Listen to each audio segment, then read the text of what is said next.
December 20th, 1943, 26,000 feet above Bremen, Germany. Second Lieutenant Robert Johnson pressed his oxygen mask tighter against his face as he watched tracers arc past his B-17's waist gun position, close enough that he could see the phosphorescent glow of each individual round. The temperature at altitude had dropped to 47 degrees below zero, cold enough to freeze exposed skin in seconds, cold enough to make the metal of his .50 caliber machine gun burn like fire against his leather gloves. Through the plexiglass window, he counted them. 1, 2, 5, 8, Messerschmitt, 109s, and Focke-Wulfs, 190 fighters converging on his bomber formation from multiple angles simultaneously, executing coordinated attacks that German pilots had perfected through 3 years of aerial combat over Europe. Johnson's bomber, a B-17G named Shasta after the California mountain, was about to become the focal point of one of the most intense air battles in the history of strategic bombing. Before this day ended, the gunners aboard American bombers in this formation would claim an unprecedented victory that would shock even the most optimistic intelligence analysts back in England. If you're enjoying this deep dive into the story, hit the subscribe button and let us know in the comments from where in the world you are watching from today. What Johnson couldn't know in that frozen moment, what none of the American airmen flying through German skies that December morning could comprehend, was that they were witnessing the culmination of a revolutionary transformation in aerial warfare. The B-17 Flying Fortress, dismissed by some pre-war critics as an expensive experiment in defensive firepower, was about to demonstrate that its 1350 caliber machine guns could create such devastating defensive capability that a single combat box formation could destroy 24 attacking fighters in minutes. The story of that mission would force Luftwaffe commanders to completely reassess their fighter tactics and would validate the entire American doctrine of daylight precision bombing. But to understand what made December 20th, 1943 so significant, we must first understand the weapon system that made such defensive victories possible. The Boeing B-17 Flying Fortress represented the physical manifestation of a controversial pre-war doctrine that would determine the fate of millions. In the late 1930s, as European tensions escalated toward inevitable war, American military theorists at the Air Corps Tactical School in Montgomery, Alabama, developed a revolutionary concept that challenged centuries of military wisdom. They proposed that heavily armed bombers, flying in tight defensive formations, could penetrate enemy airspace in daylight, destroy specific industrial targets with precision, and return home without fighter escort. The theory was elegant, thoroughly wargamed in academic settings, and would cost thousands of American lives before being validated through technological innovation and tactical refinement. The B-17 that emerged from Boeing's Seattle plant in July 1935 embodied this doctrine in aluminum and steel. Its very name, Flying Fortress, reflected the design philosophy. This bomber would bristle with defensive armament, creating interlocking fields of fire that no fighter could penetrate. Early models carried 5 machine guns. The B-17E, introduced in 1941, mounted 9 guns. The B-17G variant that entered service in summer 1943 carried an unprecedented 1350 caliber Browning M2 machine guns, positioned to provide complete spherical coverage around the aircraft. Consider the engineering challenge this represented. Boeing's designers had to integrate 13 heavy machine guns, each weighing 84 pounds without ammunition, into an aircraft that also had to carry 4,000 to 8,000 pounds of bombs, navigate precisely to distant targets, and maintain formation integrity despite battle damage. The solution required innovative thinking about weight distribution, ammunition storage, crew positioning, and fire control coordination. The 50 caliber Browning M2 machine gun, the primary defensive weapon aboard every B-17G, fired a cartridge that measured nearly 6 inches in length and weighed approximately 4 ounces. Each round contained enough propellant to drive a 750-grain projectile at 2,810 feet per second at sea level. At 25,000 feet, where B-17 seconds typically operated over Germany, air density dropped to approximately 1/3 of sea level values, affecting both bullet trajectory and machine gun operation in ways that required careful engineering solutions. American ordnance engineers had selected the 50 caliber round after extensive testing showed it provided the optimal balance between hitting power, effective range, ammunition weight, and gun reliability at high altitude. Smaller calibers lacked sufficient energy to reliably damage attacking fighters at combat ranges. Larger calibers, like the 20mm cannons favored by some other nations, weighed too much and carried too little ammunition for sustained defensive engagement. The 50 caliber Browning could fire 750 rounds per minute in sustained bursts, though experienced gunners learned to fire in shorter bursts of 3 to 5 seconds to prevent barrel overheating and conserve ammunition. Each gun position carried different ammunition loads based on the expected tactical situation and the physical constraints of each position. The tail gunner, facing the most frequent attacks from pursuing fighters, carried approximately 1,000 rounds split between two guns. The dorsal turret held similar quantities for its twin guns. The ball turret, despite severe space constraints in its cramped spherical housing, managed to store 500 rounds per gun. The waist gunners each had access to 500 to 800 rounds for their flexible guns. The total ammunition load for a typical B-17G on a deep penetration mission exceeded 11,000 rounds, weighing over 3,000 pounds without considering the weight of the guns themselves, their mounting hardware, ammunition feed systems, and supporting infrastructure. This represented a significant portion of the bomber's useful load, but American planners considered defensive capability essential to mission success and crew survival. The positioning of these 13 guns reflected years of combat experience and tactical evolution. The nose section, long recognized as the B-17's most vulnerable zone, received special attention in the G model through the addition of a distinctive chin turret mounting two 50 caliber guns in a remotely operated installation. This turret, controlled by the bombardier through a computing gun sight, could engage targets directly ahead, eliminating the blind spot that German pilots had ruthlessly exploited throughout 1943. Above the fuselage, just behind the cockpit, the Sperry dorsal turret provided coverage of the upper hemisphere with excellent visibility through clear plexiglass panels. This powered turret could rotate 360 degrees and elevate from horizontal to nearly vertical, allowing the top turret gunner to engage targets anywhere above or to the sides of the bomber. Beneath the fuselage, the Sperry ball turret represented one of the most remarkable and terrifying gun positions in military aviation. This rotating sphere, barely large enough to accommodate a small man in fetal position, provided complete coverage of the lower hemisphere with no blind spots. The ball turret gunner entered his position through a hatch in the fuselage floor, curling himself around the twin 50 caliber guns and their optical car sight. He couldn't wear a parachute inside the turret. There was simply no room. If the turret jammed in the retracted position and the bomber had to make an emergency landing, the ball turret gunner would be crushed on impact. Despite these horrifying possibilities, the ball turret proved essential to defending against attacks from below, a favorite German tactic after 1942. The tail gunner occupied another isolated and vulnerable position at the extreme rear of the fuselage.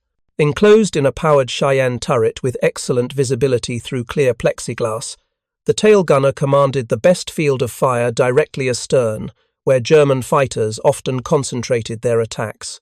The tail position carried the highest casualty rate among B-17 crew positions, but also claimed the highest number of fighter kills, making it simultaneously the most dangerous and potentially most successful defensive position. Along the fuselage midsection, two waist gunners stood at open windows, manning flexible 50 caliber guns mounted on ring and post installations. These gunners, exposed to hurricane force winds and temperatures far below zero, provided crucial defense against beam attacks from 3 o'clock and 9 o'clock positions. The B-17G featured staggered waist gun positions that prevented gunners from interfering with each other's movement while maximizing coverage angles.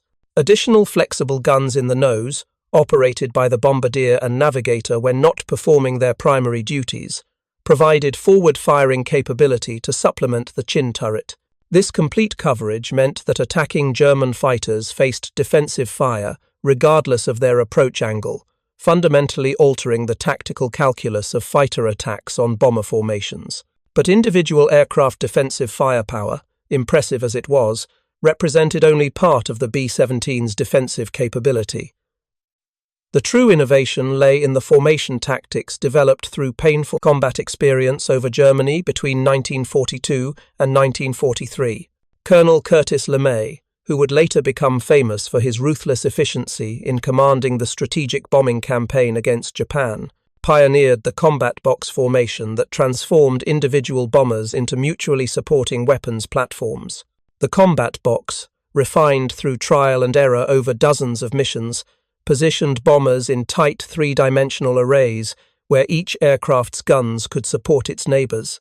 A typical three-squadron group box contained 18 to 27 aircraft depending on attrition and maintenance status. These bombers flew in staggered vertical and horizontal positions that created overlapping fields of fire while minimizing the risk of collision or friendly fire incidents. In a properly executed combat box, a German fighter attacking any bomber in the formation would face fire from at least 4 to 6 other bombers simultaneously. This concentration of defensive firepower created zones of extraordinary bullet density that transformed the psychological experience of attacking American formations. German pilots described approaching these formations as flying into walls of tracers, a vivid metaphor that captured the visual and psychological impact of mass defensive fire. The mathematics of this concentrated firepower were staggering to German planners who understood the implications. A single B-17G with 13 guns could theoretically fire approximately 9,750 rounds per minute if all guns fired continuously. A combat box of 27 bombers could generate over 260,000 rounds per minute, or more than 4,300 rounds every second. Even accounting for practical limitations, staggered firing, ammunition conservation, and guns temporarily out of action, a formation could fill the surrounding airspace with tens of thousands of bullets during a sustained fighter attack. At typical combat ranges of 400 to 800 yards, approximately 1 in every 4 or 5 rounds loaded in American machine gun belts was a tracer round. These projectiles, containing phosphorescent compounds that ignited to create visible streams of fire, served primarily to help gunners adjust their aim by showing bullet trajectory, but they also provided an immense psychological deterrent to attacking pilots who saw walls of fire converging on their aircraft from multiple bombers simultaneously. This psychological impact reduced German fighter effectiveness significantly, even when actual hit probability remained relatively low due to the difficulties of deflection shooting at high closing speeds. German pilots saw converging streams of tracers and instinctively broke off attacks before reaching optimal firing position, wasting their limited ammunition and exposing themselves to fire from escort fighters that, by late 1943, increasingly accompanied bomber formations deep into Germany. The mission that would validate this entire defensive system began in the pre-dawn darkness of December 20th, 1943, at multiple air bases scattered across the English countryside. At Molesworth, Bassingbourn, Thorpe Abbotts, and 24 other bases, ground crews worked through the night preparing bombers for the day's operations. The target, selected by planners at 8th Air Force Headquarters based on intelligence assessments of German industrial vulnerability, was the Focke-Wulf aircraft assembly plant at Bremen, a major production center for the WWII fighter that had been devastating to American formations. Bremen lay deep in northwest Germany, approximately 360 miles from the English coast, requiring bombers to penetrate hostile airspace for over an hour before reaching their target. Intelligence estimates predicted strong fighter opposition from multiple Luftwaffe units based in the region, along with intense flak from one of Germany's most heavily defended industrial cities. The bomber stream that assembled over England that morning consisted of 365 B-17 seconds drawn from multiple bomb groups of the 1st and 3rd Bomb Divisions. These bombers, organized into their combat box formations, would fly in a massive aerial procession stretching for miles across the sky.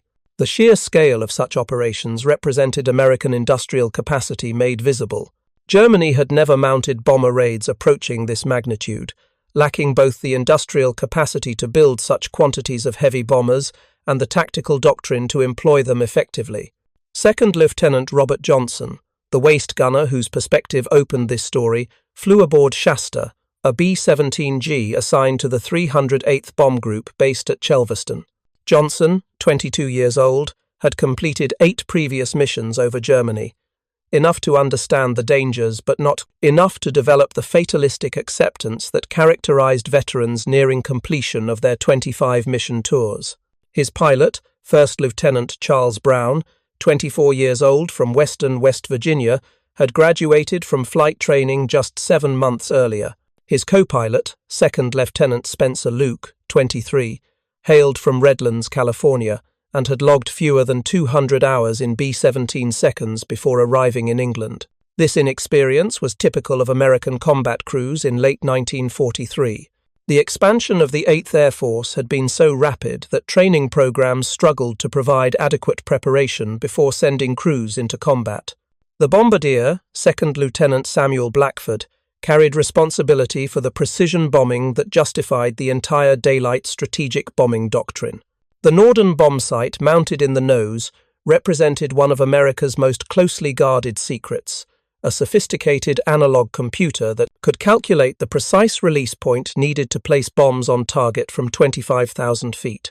Blackford had trained for months on this complex instrument, learning to account for wind speed, altitude, temperature, airspeed, and bomb ballistics in calculations that would determine whether the mission achieved its objectives. The navigator, Second Lieutenant Howard Herter from Chicago, faced the demanding task of guiding the bomber across hundreds of miles of hostile territory using dead reckoning, celestial navigation, and radio aids when available.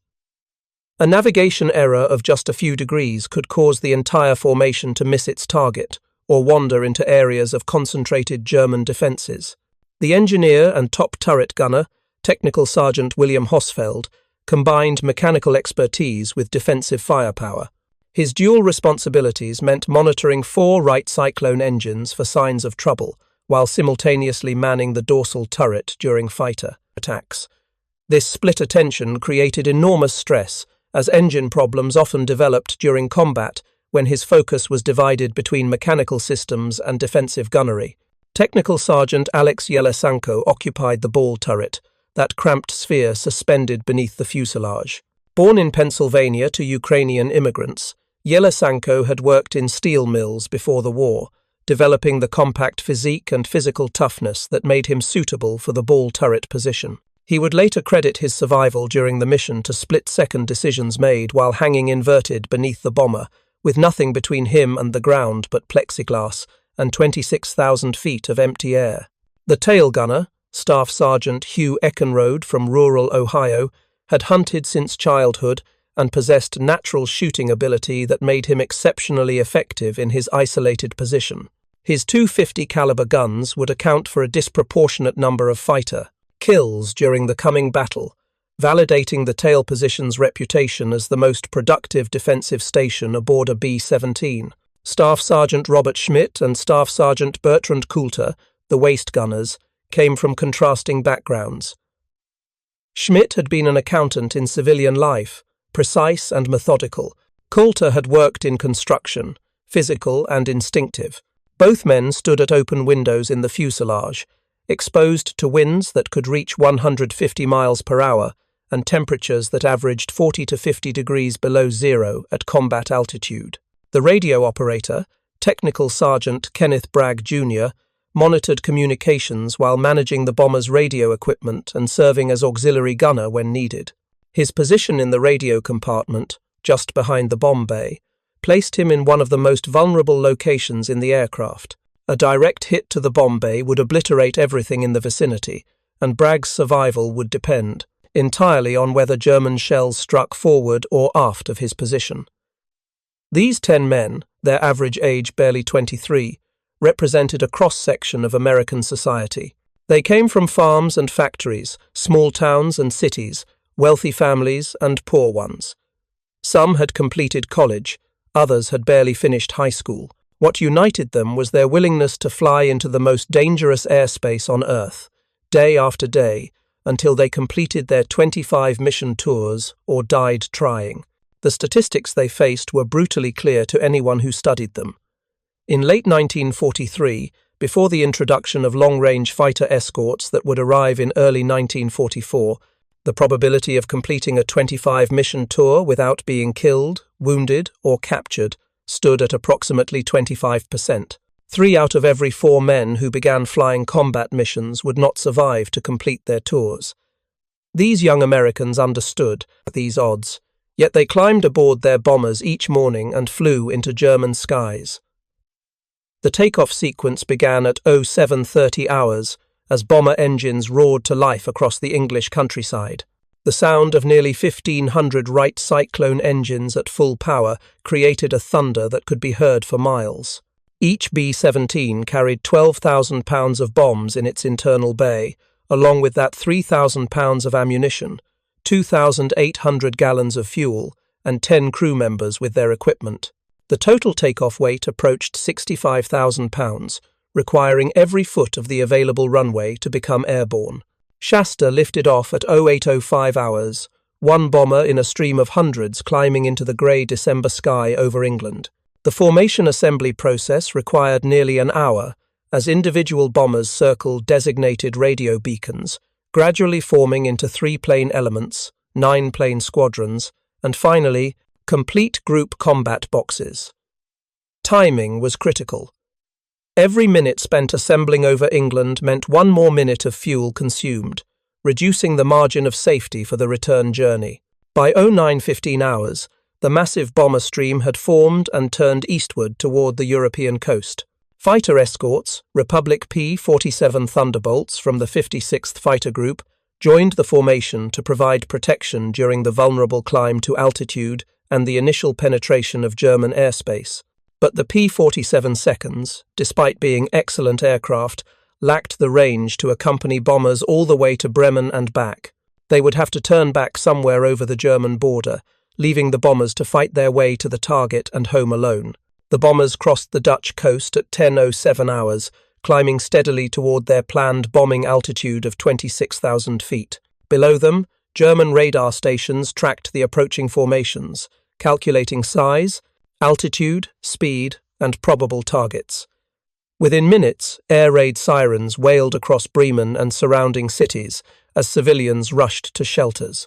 Luftwaffe fighter units across northwest Germany received scramble orders, sending hundreds of Bf-109 seconds and Fw-190 seconds scrambling to intercept the American formations before they could reach their targets. At 10:32 hours, the P-47 escorts reached the limit of their range and turned back toward England, waggling their wings in farewell as they departed. The bomber crews watched them go with mixed emotions. They understood the fighters had done everything possible, but they also knew the next 90 minutes would determine whether they lived or died.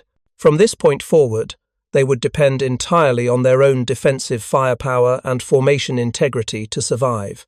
The first German fighters appeared at 10:41 hours, black dots materializing against the cloud-scattered sky ahead of the bomber formation.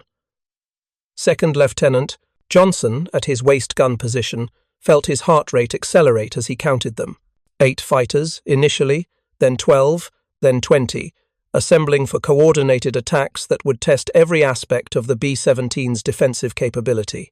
What happened in the next 17 minutes would become one of the most intense air battles of the European War and would validate every design decision Boeing's engineers had made about the Flying Fortress's defense armament.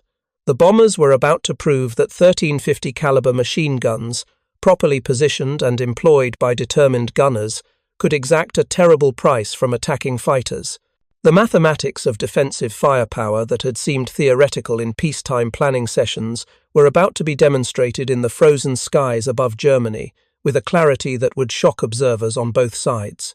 The revolution in aerial warfare was reaching its climax, and the young Americans aboard those bombers were about to write a chapter in military history that would transform air combat doctrine for generations to come. The German fighters divided into 2 groups, a tactical refinement that Luftwaffe pilots had developed through bitter experience.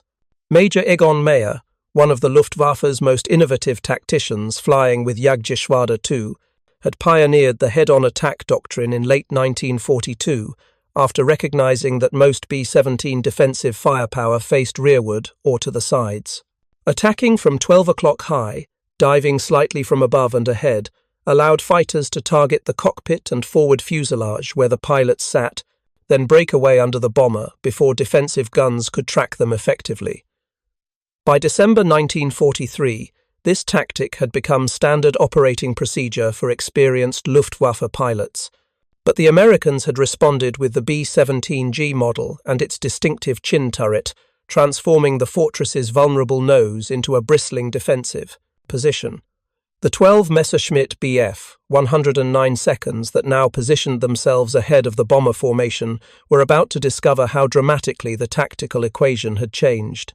Lieutenant Brown, piloting Shasta, watched the German fighters through the cockpit windscreen as they climbed to altitude 5 miles ahead of the formation.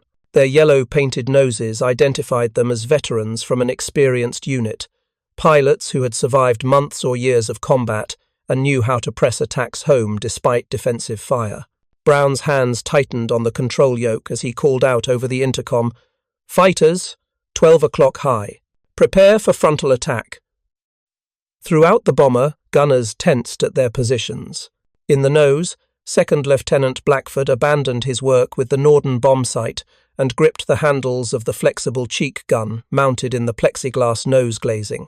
The chin turret, controlled by the bombardier through a computing gun sight, automatically calculated deflection and elevation, taking much of the guesswork out of engaging head-on attackers. This technological marvel, developed by Sperry Corporation at enormous expense, represented the cutting edge of fire control technology. The computing sight measured range using optical range-finding principles, calculated relative motion between bomber and target using mechanical computers, and automatically positioned the chin turret's twin 50-caliber guns to intersect the target's flight path. The bombardier merely had to keep the target centered in his optical sight, and the system handled the complex trigonometry of deflection shooting. It was revolutionary technology, though still primitive by later standards, and it transformed the B-17G's frontal defensive capability. Staff Sergeant Eckenrode in the tail turret rotated his position to face forward, though his guns couldn't bear on the approaching threat. He would have to wait until the fighters passed overhead and emerged, behind the formation, where his weapons could engage them. Technical Sergeant Hosfeld in the dorsal turret elevated his guns to maximum angle, preparing to engage the diving fighters as they passed overhead. The ball turret gunner, Technical Sergeant Yelesanko, rotated his sphere to face forward and slightly upward, his twin 50s pointed at empty sky where the computing ballistics tables predicted the German fighters would appear. The waist gunners, Schmidt and Coulter, could do nothing but watch and wait. Their flexible guns couldn't engage targets directly ahead or above. They would become critical if German fighters attacked from beam angles, but during frontal attacks they were merely passengers, praying that their fellow gunners could drive off the attackers before cannon shells tore through the waist compartment where they stood. The 12 Bf 109 seconds rolled into their attack dives at 10:43 hours. They had climbed to 29,000 feet, 3,000 feet above the bomber formation, giving them speed advantage as gravity accelerated them toward their targets. The lead fighter, identifiable by distinctive markings on its fuselage, selected Shasta as its target, either by chance or because the bomber occupied a prominent position in the formation's leading element. The combined closing speed exceeded 600 miles per hour as fighter and bomber rushed toward each other. At that velocity, the distance between them closed at approximately 880 feet every second. The German pilot would have perhaps 4 seconds from the time he entered effective firing range until collision became unavoidable and he had to break away. During those 4 seconds, he needed to aim carefully while compensating for his own aircraft's motion, fire multiple bursts while correcting between them, and avoid the streams of tracer fire that would be converging on his aircraft from multiple bombers. Lieutenant Blackford centered the approaching Bf 109 inches to his computing sight and pressed the firing button. The chin turret erupted in fire, its twin 50-caliber guns firing approximately 1,500 rounds per minute combined. The tracers arced outward and upward, creating a visible stream of fire directly in the path of the diving fighter. Other gunners throughout the formation opened fire simultaneously as the German fighters committed to their attack runs. The sound inside the bomber became overwhelming. The roar of 4 engines at maximum power, the hammering of multiple machine guns firing simultaneously, the rush of wind through open waste gun windows, the shouts of crew members over the intercom, all combined into a cacophony that made communication nearly impossible. Gunners learned to ignore the noise, focusing entirely on their targets and their tracers, making split-second adjustments to bring their fire to bear. The lead Bf-109 flew directly into the cone of fire that Blackford's chin turret had created. The computing sight had calculated the interception point perfectly, positioning the stream of 50-caliber rounds exactly where the fighter would be. The German pilot, committed to his attack dive and unable to maneuver radically without losing his firing solution, had no choice but to continue through the defensive barrage. Multiple 50-caliber rounds struck the Messerschmitt's thin aluminum skin at velocities exceeding 2,800 feet per second. Each round carried approximately 14,000 foot-pounds of kinetic energy, more than sufficient to penetrate aluminum, steel cowling, and engine components. The fighter's nose crumpled as rounds tore through the propeller spinner and into the Daimler-Benz DB605 engine. Coolant sprayed from ruptured lines. The propeller, unbalanced by damage to multiple blades, created violent vibrations that threatened to tear the engine from its mounts. The German pilot, whose name would never be known to the Americans who killed him, fired a brief burst from his aircraft's nose-mounted cannons before the vibrations made accurate aim impossible. His shells passed harmlessly below Shasta, missing by margins measured in feet. Then he rolled inverted and dove away, trailing white coolant smoke that marked his death spiral. The Bf-109 fell away from the formation, its pilot attempting desperately to restart his dying engine or at minimum maintain control long enough to bail out. At 26,000 feet, where the air was already thin and cold, the damaged fighter continued its uncontrolled descent. Observers from other bombers watched it fall for nearly 30 seconds before it disappeared into clouds below. Intelligence officers would later list this aircraft as probably destroyed, unable to confirm whether the pilot survived. Luftwaffe records examined after the war confirmed the fighter crashed near Lingen, Germany, and the pilot died in the crash, unable to escape his doomed aircraft. If you find this story engaging, please take a moment to subscribe and enable notifications. It helps us continue producing in-depth content like this. The remaining 11 Bf-109 seconds pressed their attacks home, despite witnessing their leader's destruction. This courage, or fatalism, characterized Luftwaffe fighter pilots throughout the war. They understood the odds, knew the dangers, yet continued flying combat missions because German military culture demanded absolute commitment, regardless of personal cost. The Luftwaffe had no system for rotating combat pilots to training duties or rest assignments. Pilots flew until they died, were too badly wounded to continue, or became prisoners of war. This policy maintained experienced pilots in combat units, but created unsustainable attrition that Germany's training programs couldn't replace. The next wave of fighters focused their attacks on bombers throughout the formation, rather than concentrating on a single target. This distributed approach reduced the concentration defensive fire any individual fighter faced, but also decreased the probability of destroying any specific bomber. It represented a compromise between effectiveness and survivability that reflected the Luftwaffe's deteriorating situation in late 1943. Staff Sergeant Eckenrode in Shasta's tail turret engaged a Bf-109 that had attacked a bomber ahead of his position, then pulled up and over the formation in a classic Immelmann turn that pointed its nose back toward the American bombers. The German pilot had executed this maneuver perfectly, converting his diving speed into altitude while reversing course to make a second attack pass.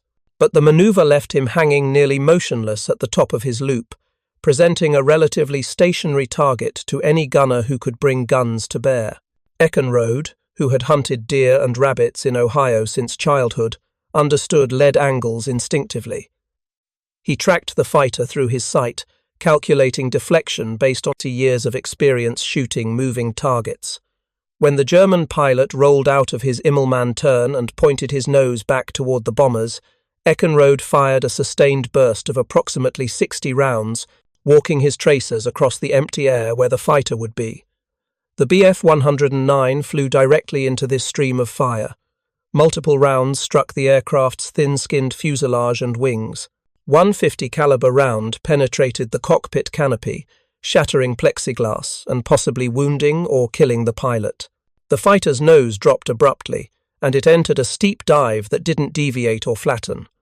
Either the pilot was dead or unconscious, or the control systems were damaged beyond his ability to recover.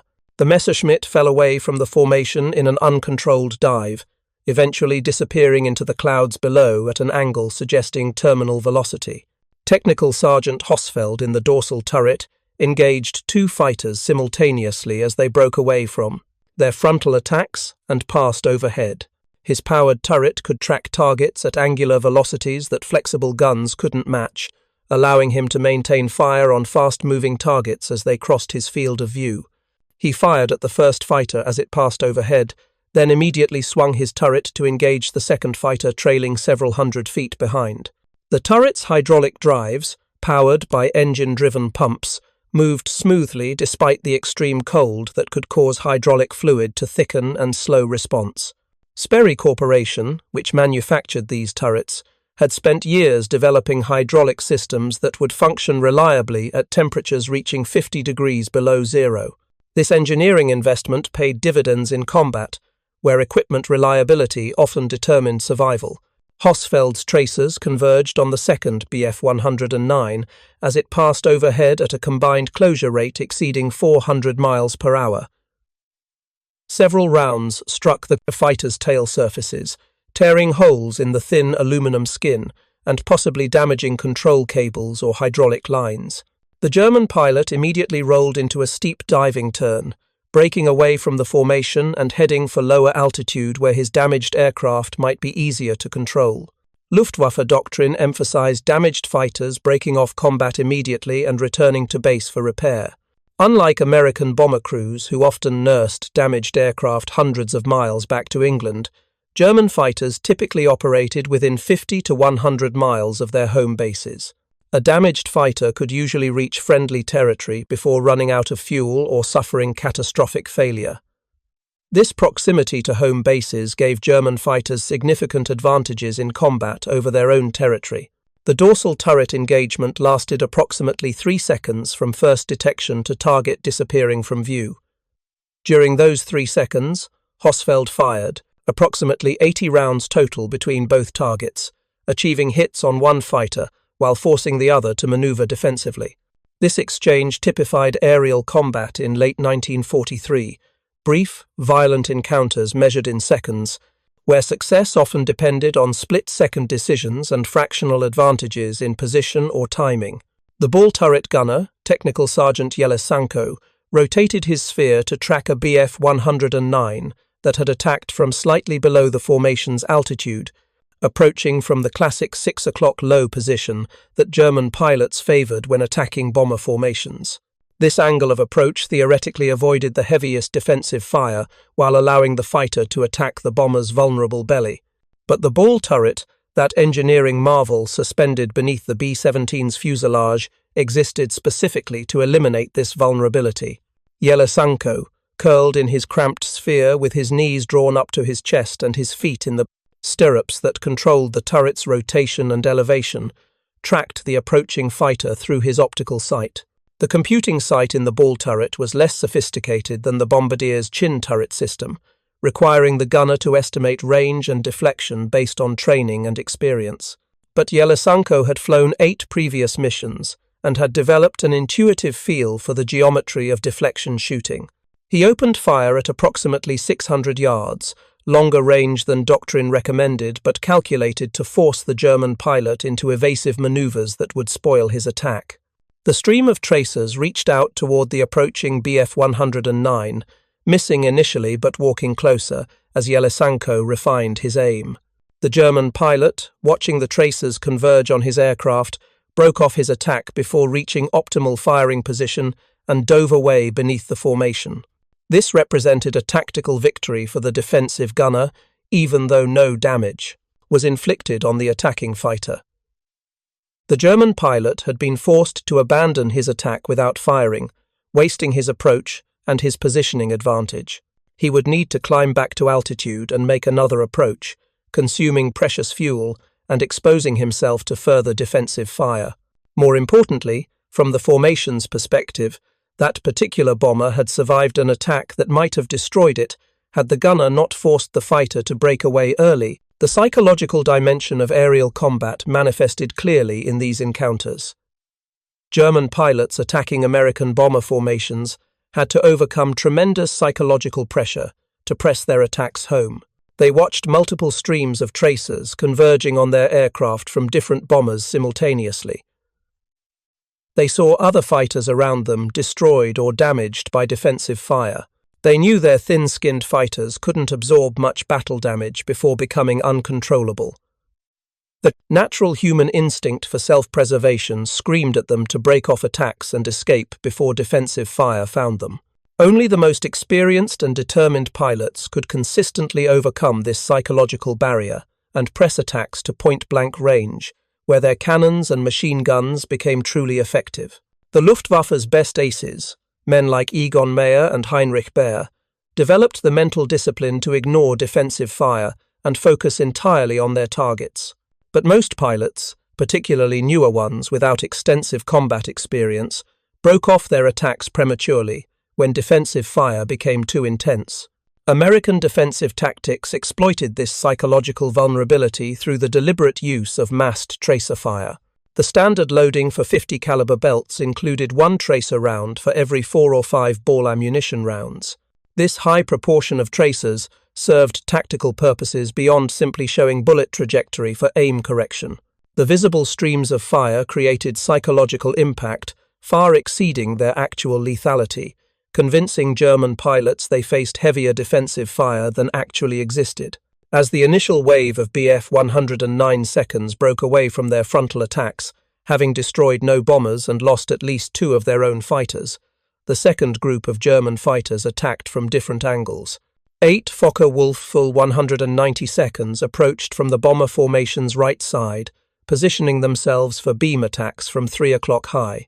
This angle of approach allowed them to fire at the bomber's full profile, targeting engines, fuel tanks, and the cockpit, while limiting their exposure time to defensive fire. The Tupolev U-190, powered by a BMW radial engine producing 1,670 horsepower, could outperform the Bf-109 inches several flight regimes and carried heavier armament. The standard FW-190A6 model flown by experienced units in late 1943 mounted 420mm MG, 151 cannons in the wings plus 2 13mm MG 131 machine guns in the fuselage. This armament delivered far more destructive power per burst than the Bf-109's typical loadout, but required pilots to close to effective range, where the 50 caliber defensive fire from American bombers became devastating. The 8 W-190 seconds rolled into their attack dives simultaneously, a coordinated assault that divided defensive fire among multiple targets. This was sound tactics from the German perspective, preventing gunners from concentrating fire on individual fighters. But it also meant each attacking pilot faced fire from multiple bombers as he crossed through the formation's defensive envelope. The waist gunners aboard Shasta now came into action for the first time during the engagement. Staff Sergeant Schmidt at the right waist gun position tracked an FW-190 diving toward his side of the formation from approximately 2 o'clock high. The flexible 50 caliber gun mounted on its ring and post installation didn't have the tracking speed or precision of powered turrets, but it provided wide fields of fire and allowed the gunner to engage targets across broad arcs. Schmidt, the former accountant whose civilian life had involved numerical precision rather than violence, had transformed himself into an effective combat gunner through training and necessity. He estimated deflection by instinct, positioned his gun where the tables and training suggested the fighter would be, and pressed the butterfly triggers mounted on the gun's spade grips. The gun hammered in his hands, vibrating through his arms and shoulders as it fired approximately 750 rounds per minute. The recoil force of a 50 caliber machine gun exceeded 60 foot-pounds per shot, creating considerable fatigue during sustained firing. Gunners developed strong forearms and shoulders through their training and combat experience, but even fit young men tired quickly when firing long bursts. Schmidt fired in 3 to 5 second bursts as doctrine recommended, releasing the triggers between bursts to allow the barrel to cool slightly and to conserve ammunition for the long mission ahead. His tracers reached out toward the diving FW-190, initially missing by significant margins as he refined his lead angle. Deflection shooting from a moving platform at a target moving in 3 dimensions simultaneously represented one of the most difficult firing problems in military aviation. The gunner had to account for his own aircraft's forward motion, the target's motion in 3 axes, the bullet's arc due to gravity and air resistance, and the constantly changing geometry as ranges and angles shifted second by second. The fact that gunners achieved any hits at all testified to the effectiveness of training programs that emphasized instinctive shooting rather than precise calculation. Gunners learned to estimate lead angles through repetitive practice, developing muscle, memory and pattern recognition that allowed them to place fire on target without conscious mathematical calculation. This approach, similar to how experienced hunters lead moving game, proved far more practical than attempting complex trigonometry in the stress of combat. Schmidt's 5th burst connected with the diving FU-190. At least 350 caliber rounds struck the fighter's fuselage and left wing, creating visible damage as aluminum skin crumpled under the impact. One round apparently penetrated the cockpit area, though whether it struck the pilot or merely passed through the cockpit space couldn't be determined from Schmidt's vantage point. The German fighter's dive steepened abruptly, and it rolled inverted before entering a spin that suggested loss of control. Whether the pilot was dead, wounded, or simply struggling with damaged controls remained unknown. The FU-190 fell away from the formation in an uncontrolled descent, spinning rapidly as it dropped through the cloud layers below. Gunners from other bombers reported seeing the same fighter or a similar one continue spinning until it disappeared from view. Intelligence officers would later list this aircraft as probably destroyed, unable to confirm its ultimate fate. The remaining 7 FU-190 pressed their attacks despite watching their fellow pilots' aircraft fall away damaged or destroyed. They bored in toward the bomber formation from multiple angles simultaneously, their wings sparkling with cannon fire as they released 20mm high-explosive shells at ranges between 400 and 600 yards. These shells, far more destructive than machine gun bullets, exploded on impact, creating fragmentation effects that could disable aircraft systems or wound crew members even with near misses. Multiple cannon shells struck bombers throughout the formation. One B-17 inches, the leading element, took hits in its number 3 engine, the inboard engine on the right wing. Coolant sprayed from ruptured lines, and oil smoke began streaming from the damaged engine cowling. The pilot feathered the propeller, stopping its rotation to prevent the windmilling blade from tearing loose and damaging the wing or fuselage. The bomber dropped slightly behind the formation, but maintained altitude, continuing toward the target on its 3 remaining engines. Another bomber took hits in its tail section, one cannon shell exploding against the vertical stabilizer and shredding the thin aluminum skin. The tail gunner, miraculously unhurt despite being mere feet from the explosion, continued firing at the retreating German fighters. The hydraulic lines controlling the tail turret were severed by shrapnel, freezing the turret in position and eliminating the gunner's ability to track targets. He would remain in his position for the remainder of the mission, unable to contribute further defensive fire, but staying alert in case of emergency bailout orders. A third bomber took multiple hits in its left wing, cannon shells exploding against the leading edge and tearing holes through the stressed aluminum skin. The self-sealing fuel tanks, a technological innovation that had saved countless American aircraft, prevented fire by automatically sealing punctures when fuel contact caused the rubber lining to swell and close the holes. Without this technology, developed at considerable expense during the late 1930s, The bomber would likely have exploded immediately when cannon shells ruptured its fuel tanks.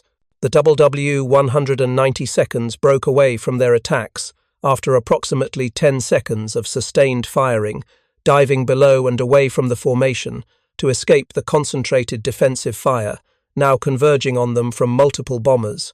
As they departed, at least 2 showed visible damage, trailing smoke or flying with obvious control difficulties. One FW-190 appeared to have serious engine trouble, its propeller windmilling as the engine lost power. The pilot turned toward the nearest German airfield, seeking to reach friendly territory before his crippled fighter became completely uncontrollable. Technical Sergeant Hosfeld in the dorsal turret claimed hits on this damaged FW-190 as it passed overhead during its breakaway maneuver. His tracers had converged on the fighter for perhaps 2 seconds before it disappeared from his field of view, and he believed he saw strikes on the engine cowling. Whether his fire caused the engine damage or merely added to damage previously inflicted by other gunners couldn't be determined. In the chaos of aerial combat with multiple gunners firing at multiple targets simultaneously, determining who deserved credit for specific kills became nearly impossible. This ambiguity created one of the most controversial aspects of aerial combat claims. Gunners naturally believed their fire had caused any damage they witnessed, leading to multiple claims on single aircraft and significant overclaiming of victories. Intelligence officers attempted to reconcile conflicting claims through careful debriefing and analysis of gun camera footage when available, but the process remained imperfect. The discrepancies between claimed victories and actual German losses wouldn't become fully apparent until after the war, when Luftwaffe records could be examined and compared with American claims. The bomber formation pressed onward toward Bremen, now approximately 15 minutes from the initial point where they would begin their bombing run. German fighters continued attacking throughout this approach, though with less coordination than the initial assault. Individual fighters or small groups made slashing attacks from various angles, fired brief bursts, then dove away before defensive fire could concentrate on them. This hit-and-run approach minimized German losses but also reduced effectiveness, as pilots broke off attacks before firing enough ammunition to guarantee bomber destruction. At 11:03 hours, Shasta and the rest of its combat box reached the initial point and turned onto the bombing heading. From this moment until bombs away, the bombers would fly straight and level regardless of fighter attacks or flak bursts. This straight bomb run, necessary for the Norden bomb site to calculate the precise release point, represented the most vulnerable phase of every mission. German fighters exploited this vulnerability ruthlessly, knowing American bombers wouldn't take evasive action during the bomb run. The flak began at 11:04 hours as German 88mm anti-aircraft batteries opened fire on the bomber formation. These legendary weapons, designed before the war as anti-aircraft guns, but also effective as anti-tank weapons, fired shells to altitudes exceeding 30,000 feet. Each shell contained a time delay fuse that detonated the warhead at preset altitude, creating a burst of shrapnel that could tear through aluminum skin and vital systems. The black puffs of exploding shells appeared throughout the formation, each burst marking the location where an 88mm shell had exploded seconds earlier. The sound of shrapnel striking the bomber's aluminum skin created a distinctive rattling that crew members learned to recognize immediately. Light hits sounded like hail on a tin roof. Heavy hits produced deeper, more ominous thuds that suggested structural damage or penetration into critical areas. Shasta took several light flak hits during the bomb run, shrapnel penetrating the thin skin in multiple locations but striking no vital systems or crew members. One piece of shrapnel passed completely through the fuselage, entering through the left side and exiting through the right, missing crew members by inches. Another fragment struck the No. 4 engine cowling, creating a fist-sized hole but causing no immediate mechanical problems. At 11:08 hours, Lieutenant Blackford released the bomber's bomb load, 12 500-pound general-purpose bombs, totaling 6,000 pounds. The bombardier watched through his Norden sight as the bombs fell away from the bomb bay, tumbling briefly before their fins stabilized them, and they began their 30-second fall to the target 26,000 feet below. Around him, dozens of other bombers released their loads simultaneously, creating a massive concentration of high-explosive ordnance that would saturate the target area. The moment the bombs released, the bombers broke formation slightly and took immediate evasive action, diving away from the target area and turning to escape the flak zone as quickly as possible. This was the most dangerous moment of the entire mission, when bombers were most vulnerable and German fighters most aggressive. The bomber stream, its formation temporarily disrupted by the bombing maneuver, presented opportunities for fighters to attack isolated aircraft separated from mutual defensive support. 6 more Bf-109 seconds attacked from below and behind as the formation turned away from Bremen. These fighters, likely from a different unit than those encountered earlier, pressed their attacks with determination that suggested either inexperience or orders to destroy bombers regardless of cost. They climbed from below in nearly vertical zooms, firing their nose-mounted cannons and machine guns in long bursts as they passed through the bomber formation. Staff Sergeant Eckenrode in the tail turret engaged these fighters as they climbed toward his position. His elevated position at the rear of Shasta provided excellent visibility downward and rearward, allowing him to detect the climbing fighters while they were still at relatively long range. He opened fire at approximately 800 yards, far beyond effective range for accurate shooting, but calculated to force the German pilots into evasive maneuvers that would spoil their attack geometry. The climbing fighters couldn't maneuver radically without losing the energy that carried them upward through the formation. Their zoom climb committed them to relatively predictable flight paths that observant gunners could exploit. Eckenrode tracked the lead fighter through his sight, estimating deflection and elevation based on his hunting experience and 8 previous combat missions. He fired sustained bursts, totaling approximately 150 rounds as the Bf-109 climbed toward his position. Multiple rounds struck the Messerschmitt as it passed beneath Shasta's tail, visible hits sparkling along the fighter's fuselage and wings. The German pilot continued his zoom climb for several more seconds, then rolled inverted and dove away, apparently seeking to escape before taking further damage. Whether the pilot was wounded or the aircraft damaged beyond his ability to continue fighting couldn't be determined, but the fighter broke off its attack without firing and didn't return. The remaining 5 Bf-109 seconds continued their zoom climbs through the formation, firing at multiple bombers as they passed through the defensive box. Their cannons and machine guns created visible devastation in several aircraft. One bomber in the trailing element took multiple cannon hits in its fuselage, catastrophic damage that included hits to the cockpit area. The bomber's nose dropped sharply, and it fell away from the formation in a steep dive that suggested loss of control or pilot incapacitation. Crew members bailed out as the stricken bomber fell, parachutes blossoming against the grey German sky.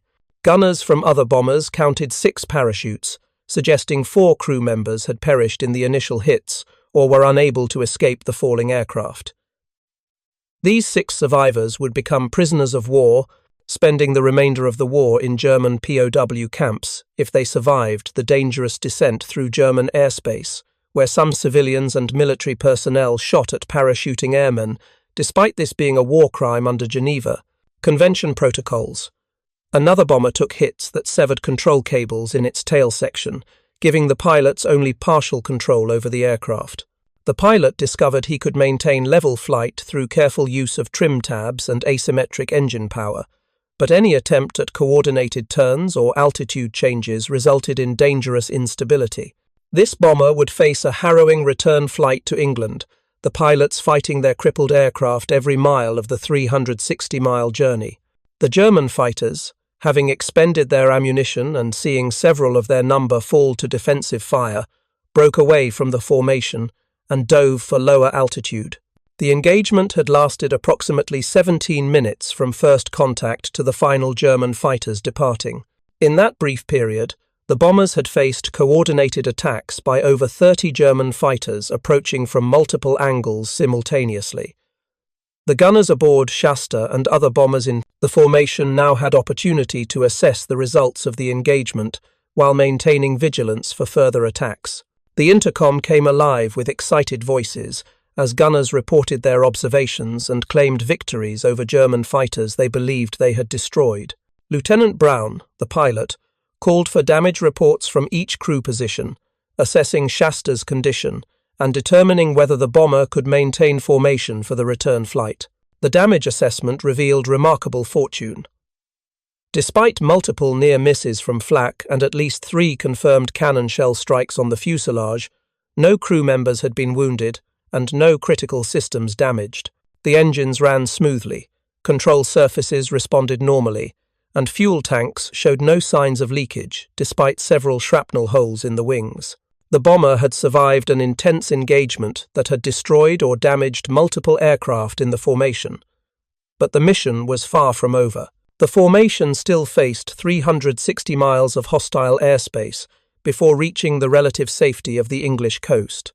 German fighters might attack again at any moment, particularly if Luftwaffe commanders believed they could catch the bombers during the vulnerable return flight when ammunition might be running low and gunners might be fatigued from sustained vigilance.